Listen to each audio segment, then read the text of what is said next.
I stood in the doorway of what used to be our bedroom, watching my husband Nicholas pack his clothes into a leather suitcase. His movements were mechanical, deliberate, like he was trying not to think about what he was doing. The silence between us had grown so thick over the past week that even breathing felt like an intrusion. "So you're really doing this," I said, my voice steadier than I felt. "You're actually leaving?" Nicholas didn't look up from folding his shirts. "Sarah, I need time to think. After what my mother told me, what she showed me." "What she fabricated," I interrupted, gripping the doorframe. "Those photos were taken out of context, and you know it." He finally met my eyes, and I saw doubt flickering there like a dying flame. "Do I?" "Because my family has no reason to lie about something like this. They love you." Love. The word tasted bitter in my mouth. If this was love, I'd rather have honest hatred. It had started 3 weeks ago at the Henderson family barbecue. I should have seen it coming. Nicholas's mother, Patricia Henderson, had never quite warmed to me in the 5 years since Nicholas and I married. She was the kind of woman who smiled with her mouth but never her eyes, who remembered every slight and catalogued every perceived inadequacy. Her husband Richard was quieter but no less calculating, nodding along to Patricia's pronouncements like a faithful lieutenant. The barbecue was supposed to be a celebration of Nicholas's promotion to senior partner at the law firm. Instead, it became the beginning of my destruction. I had been talking to Daniel Reeves, the contractor renovating our kitchen, about the delayed timeline. We were standing by the pool, and I remember laughing at something he said about his own kitchen disasters.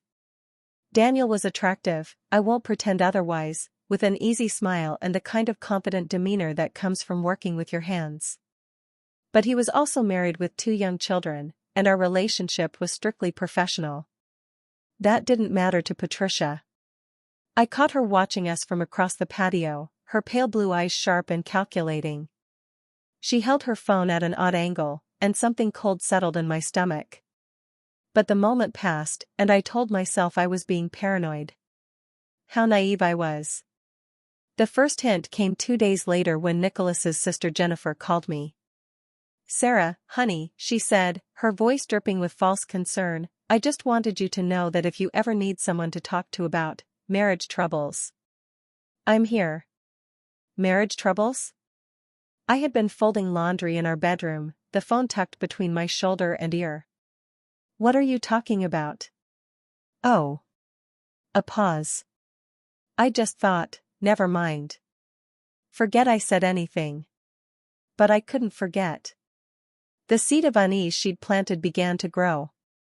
Then came the whispered conversations that stopped when I entered rooms. The knowing looks exchanged between Patricia and Richard during Sunday dinner. The way Nicholas's cousin Angela suddenly became too busy to meet for our weekly coffee dates. The trap closed on a Thursday evening. Nicholas came home from work with his face drawn and his shoulders rigid. He set his briefcase down with more force than necessary and looked at me like I was a stranger. "We need to talk," he said. I was in the kitchen, stirring pasta sauce and humming along to the radio. The domesticity of the moment made what followed even more jarring. "About what?" I asked, though the ice in his voice already told me this wasn't going to be a conversation about dinner plans. He pulled out his phone and swiped to a series of photographs. My heart sank as I recognized myself in each one, talking to Daniel by the pool, laughing at something he'd said, standing close enough that our shadows merged on the concrete. In one photo, Daniel's hand appeared to be on my shoulder, though I remembered him reaching for his dropped business card. "My mother took these at the barbecue," Nicholas said, his voice carefully controlled. "She's been worried about us, about you. She didn't want to show me, but she felt she had to." I stared at the photos, seeing how they could be misinterpreted, how carefully they'd been cropped and selected. "Nicholas, this is Daniel, our contractor. We were discussing." "I know who he is." His interruption was sharp. "What I don't know is why you felt the need to have such an intimate conversation with him." "Intimate?" The word came out as a laugh, but there was no humor in it. We were talking about kitchen tiles. Really? Because according to my mother, you've been seen with him multiple times. Coffee shops, the hardware store, even that restaurant downtown. The careful construction of the lie revealed itself like a blueprint. Yes, I had met Daniel at coffee shops, to discuss the renovation timeline. Yes, we'd been to the hardware store together, to select fixtures for the kitchen. The restaurant had been a chance encounter where we'd shared a brief, polite conversation while waiting for takeout orders. All innocent. All twisted into something sinister by Patricia's careful orchestration. Your mother is lying, I said flatly. Nicholas's face hardened. Don't you dare call my mother a liar. She's concerned about our marriage, about you throwing away what we have for some construction worker. The class snobbery in his voice was like a slap. This was Patricia talking through her son, her prejudices flowing from his mouth. I am not having an affair, I said, enunciating each word clearly. I have never been unfaithful to you, not in thought or deed. If you can't trust me, if you choose to believe your mother's manipulations over my word, then maybe you should leave. The challenge hung between us like a blade. I expected him to back down, to apologize, to remember the 5 years of marriage and 8 years of relationship that should have built enough trust to withstand his mother's poison. Instead, he said, maybe I should. And now here we were, 3 days later, with him packing a suitcase and me watching the life we'd built crumble under the weight of lies. After Nicholas left, staying at his parents' house like a teenager seeking comfort after a breakup, I sat in our too-quiet home and let the rage build. It started as a low simmer in my chest and gradually grew into something molten and pure. Patricia Henderson had declared war on me, and she'd won the first battle. But wars aren't decided by single victories. I called my sister Emma first. She lived in Seattle, far enough away to offer perspective but close enough to understand family dynamics. She's trying to break up your marriage, Emma said after I'd explained everything. This isn't about protecting Nicholas. This is about control. I know that. Nicholas doesn't. Then you need to make him see it. But first, you need evidence. Evidence. The word settled in my mind like a key finding its lock. I started with social media, scrolling through Patricia's carefully curated Facebook page. She'd always been obsessed with her image, posting photos of charity events and family gatherings with captions about being blessed and grateful. But I was looking for something else now, patterns of behavior that revealed her true nature. I found it in the comments sections of her friends' posts. Subtle digs disguised as concern. I hope Jennifer's new boyfriend treats her better than the last one, you know how she picks them. Poor Angela, still single at 35. I keep telling her she's too picky. Always positioning herself as the wise matriarch, always finding ways to diminish others while elevating herself. But that wasn't enough. I needed something more concrete, more damaging. I remembered Nicholas mentioning that his parents were having financial difficulties. Richard's construction business had been struggling since the economic downturn, and they'd been forced to refinance their house twice. But Patricia maintained her lifestyle, her expensive clothes and weekly salon appointments, her luxury car and designer handbags. Where was the money coming from? I spent hours researching public records, business filings, anything that might give me insight into the Henderson family finances. What I found was interesting but not immediately useful. Richard's business was indeed in trouble, with multiple liens and unpaid contractor bills. Patricia had no listed income sources. Then I remembered something Nicholas had mentioned months ago. His parents had been talking about selling some property they owned upstate, an old hunting cabin that had been in Richard's family for generations. But according to the tax records I found, that property had been sold a year ago. The money from that sale should have been enough to stabilize Richard's business, at least temporarily. But the business was still struggling, still accumulating debt. So where had the money gone? I called my friend Lisa, who worked as a forensic accountant. Hypothetically, I said, if someone sold property but the money didn't go toward obvious expenses, where might it have gone? Gambling debts, she said immediately. That's usually the first place to look. Or drugs, but that doesn't sound like your demographic. Could also be hidden in offshore accounts, but that's more sophisticated than most people manage. Gambling. It fit Patricia's personality, the need for excitement, the sense of entitlement, the belief that she deserved more than what life had given her. I started calling local casinos, claiming to be organizing a surprise party for Patricia Henderson and asking if she was a frequent visitor. The third casino I called confirmed what I'd suspected. "Oh, Mrs. Henderson," the events coordinator said. "Yes, she's one of our VIP members. She's been coming here for years. Very nice lady, though she's had some difficulties with her credit lately." Credit difficulties. Meaning she'd been gambling more than she could afford, running up debts that needed to be paid. With money from the sale of family property that should have saved her husband's business. I felt like an archaeologist who'd just uncovered a perfectly preserved skeleton. This was it, the leverage I needed. But I wasn't done digging. I drove to the casino on a Friday evening, knowing Patricia's schedule well enough to time my arrival. She was there, elegant in her black cocktail dress and pearls, sitting at a high-stakes blackjack table with the focused intensity of an addict. I watched from across the room as she played, noting the tension in her shoulders when she lost, the brief flash of desperation when the dealer swept away her chips. She was in deep, deeper than a woman with no income should have been able to manage. I took photos with my phone, careful to capture her face and the amounts on the table. Then I approached one of the floor managers I'd seen watching her table. "Excuse me," I said, adopting Patricia's own tone of concerned authority. "I'm worried about my friend over there." "Patricia Henderson?" "She's been here a lot lately, and I know her family is going through some financial stress." The floor manager, a woman in her 50s with kind eyes, glanced toward Patricia's table. "I can't discuss specific customers, but I appreciate your concern. If you're worried about someone's gambling habits, we do have resources available." "Has she been having trouble covering her bets lately?" A slight nod. "Like I said, I can't discuss specifics. But if you're genuinely concerned about her welfare." She handed me a business card for the casino's customer service department. I tucked it away, knowing I wouldn't need it for the purpose she intended.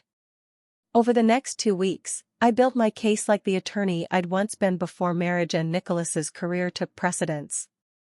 I documented Patricia's gambling habits, traced the flow of money from the property sale, and gathered evidence of her systematic campaign to destroy my marriage. The latter came from an unexpected source, Nicholas's teenage nephew, Jennifer's son Kyle. He was 18, home from his first semester of college, and apparently unimpressed with his grandmother's machinations.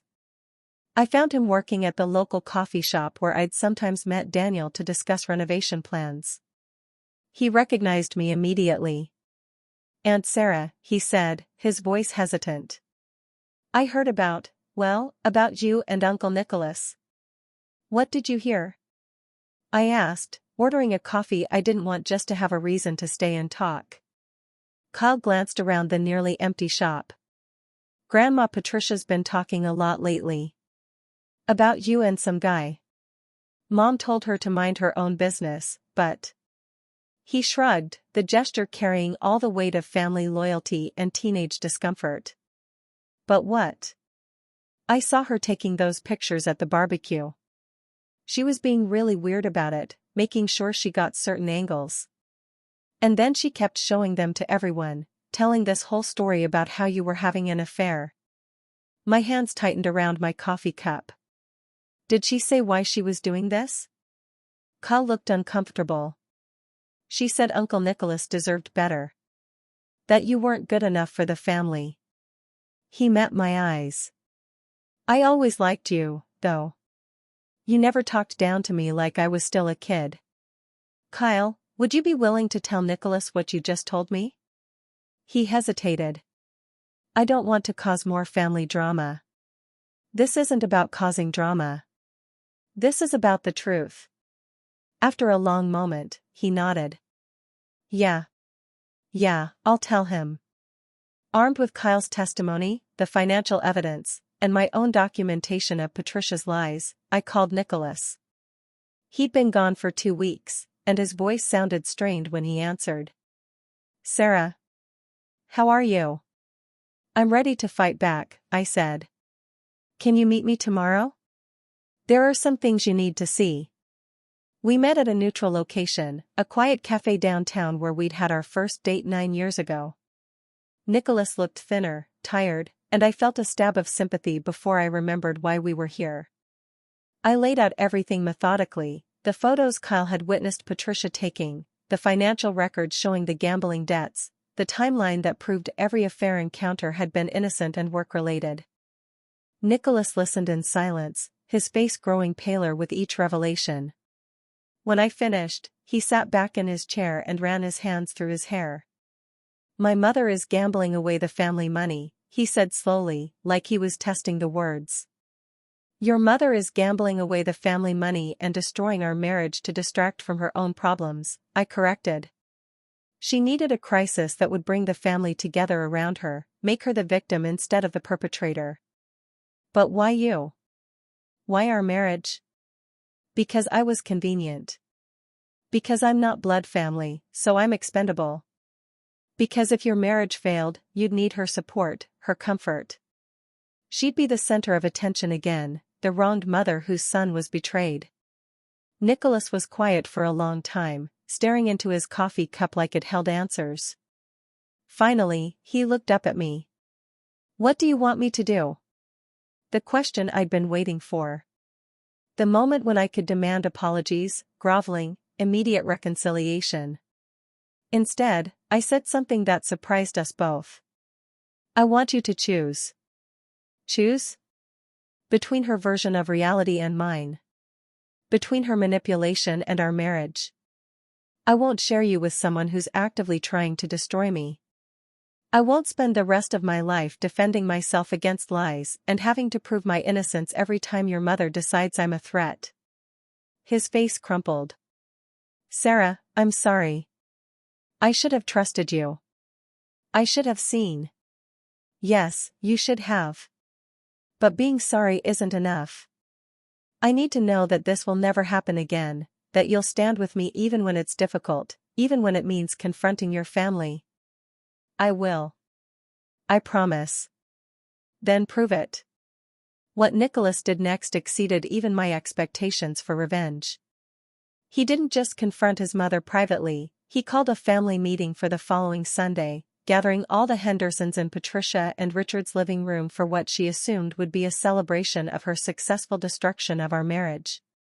I wasn't there, but Kyle called me afterward to describe the scene. Nicholas had arrived with a folder full of documents, the gambling records, the financial statements, the timeline proving my innocence, and Kyle's written testimony about witnessing Patricia's photo manipulation. He laid it all out like he was presenting a case in court, Kyle told me, his voice filled with admiration. Grandma tried to deny it at first, but he had everything documented. Then she tried to say she was protecting the family, that you were a threat to family unity. What did Nicholas say to that? He said that the only threat to family unity was her lies and manipulation. And then? Kyle paused, clearly savoring the memory. Then he told everyone about the gambling debts. The revelation had been devastating. Not just the money, though learning that Patricia had gambled away their son's inheritance while her husband's business failed was shocking enough, but the systematic deception. The lies about her whereabouts, the hidden credit card statements, the manipulation of family dynamics to cover her tracks. Grandpa Richard didn't say much, Kyle continued, but he looked like someone had punched him in the stomach. And Uncle David was furious. He said some things to Grandma that I can't repeat. What about Jennifer? Mom was crying. She kept saying she knew something was wrong but didn't want to see it. And she apologized for not standing up for you. The family meeting had ended with Patricia isolated and defensive, her carefully constructed image in ruins. but Nicholas wasn't finished. He'd also arranged for an intervention with a gambling addiction counselor, making Patricia's continued relationship with the family contingent on her seeking treatment. Richard was filing for separation to protect what remained of their assets. The golden throne from which Patricia had ruled the Henderson family for decades was crumbling beneath her. 3 days later, Nicholas came home. Not to visit, not to collect more clothes, but home. He stood in our doorway holding a single red rose and looking more vulnerable than I'd ever seen him. "I know I don't deserve forgiveness," he said. "I know saying sorry isn't enough. But I want to spend the rest of my life making this up to you, if you'll let me."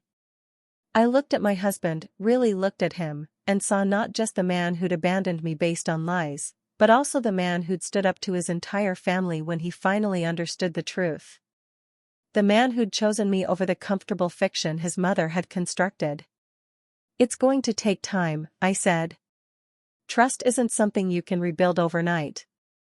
"I know. I'll wait as long as it takes." I stepped aside to let him in. "Then we'd better get started." The aftermath was messier than any neat conclusion. Patricia did enter treatment, but not before spreading rumors about my vindictive behavior to anyone who would listen. Some of the extended family chose sides, creating fractures that would take years to heal. Richard's business eventually failed, despite Nicholas's attempts to help, and the divorce was bitter and public. But there were victories too. Kyle started visiting us regularly, freed from his grandmother's toxic influence and able to speak honestly about family dynamics. Jennifer began standing up for herself in ways she never had before, setting boundaries with her mother that she should have established years ago. Nicholas entered therapy to understand how he'd allowed himself to be manipulated, and our marriage, though scarred, began to grow stronger. 6 months after Nicholas moved back home, we were having dinner at our kitchen table, the renovation finally complete, no thanks to Daniel Reeves, who'd been so uncomfortable with the family drama that he'd finished the job in record time and refused payment beyond materials costs. "I got a call from Kyle today," Nicholas said, twirling pasta around his fork. "He wanted to thank us." "For what?" "For showing him that families don't have to operate on manipulation and lies. He said watching us fight for our marriage taught him what real love looks like." I considered this. In trying to destroy me, Patricia had inadvertently revealed her own weaknesses and taught her family valuable lessons about truth, loyalty, and the difference between love and control. "Do you think she knows?" I asked. "That her plan backfired so completely?" Nicholas smiled, the first genuinely happy expression I'd seen from him in months. "I think she's beginning to understand that there are consequences for treating people as expendable. And that some fights aren't worth winning if you lose everything else in the process." 2 years later, Patricia was living in a small apartment across town, her gambling under control but her relationships with her children still strained. She sent Christmas cards but wasn't invited to family gatherings. She'd achieved the isolation she'd tried to impose on me, a fitting justice that I hadn't needed to orchestrate. The final victory came unexpectedly. Nicholas and I were at the grocery store when we ran into her in the produce section. She looked older, smaller somehow, and when she saw us together, laughing at something silly, clearly happy, her face crumpled with the recognition of what she'd lost in her attempt to destroy what she couldn't control. "Sarah," she said quietly. "Nicholas." We nodded politely, civilly, and continued shopping. There was nothing left to say. The war was over, and we had won not through destruction, but through the simple act of refusing to let lies become our truth. Sometimes the best revenge is just living well, loving fully, and letting the people who tried to tear you down witness your happiness from the outside looking in. Did you love seeing this toxic mother-in-law get her comeuppance? Subscribe to Karma's Counter-Strike for more epic revenge stories, and tell us about your own in-law drama in the comments below.